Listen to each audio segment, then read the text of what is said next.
पुढची बातमी नाशिकमधून आहे। अशोक खरातची पत्नी कल्पना खरात गेली कुठे? 70 दिवस उलटून सुद्धा पोलिसांना कल्पना खरात काही सापडत नाही। कल्पना खरात परराज्यात लपून बसल्याची प्राथमिक माहिती। शिर्डीतल्या बहुचर्चित बेकायदेशीर जमीन खरेदी प्रकरणात अशोक खरातचं त्याची पत्नी कल्पना खरात हिच्यावर शिर्डी पोलीस ठाण्यामध्ये गुन्हा दाखल झाला होता। या प्रकरणी अशोक खरात याचा ताबा मिळवत शिर्डी पोलिसांनी तपास देखील केला। मात्र गेल्या 70 दिवसांपासून कल्पना खरात अद्यापही फरार आहे।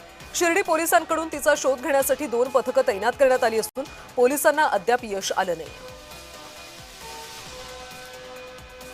आणि या संदर्भात आपण अधिकची माहिती घेऊयात आमचे प्रतिनिधी जयेश सावंत यांच्याकडून। जयेश, खरं तर 70 दिवसांपासून कल्पना खरात सापडत नाहीये, तपास सध्या कशा पद्धतीने सुरू आहे? पोलिसांनी काही माहिती दिली का?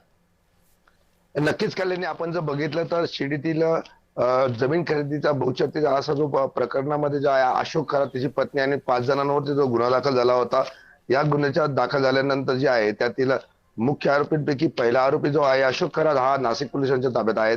त्याचा ताबा देखील शिर्डी पोलिसांनी तपासाकरिता घेतला होता। मात्र ते तपास झाल्यानंतर तपास सुरू असताना देखील आता यातील दुसरी जी मुख्य आरोपींपैकी दुसरी आरोपी जे आहेत ती अशोक खरात याची पत्नी कल्पना खरात ही ज्या दिवशीपासून गुन्हा दाखल झाला आहे म्हणजे 70 दिवसांपासून जे आहेत ती या प्रकरणामध्ये फरार असून पोलीस तिचा शोध घेत आहेत। मात्र 70 दिवस उलटून देखील अद्यापही पोलिसांना तिचा कोणताही थांगपत्ता हा जो लागत नाहीये।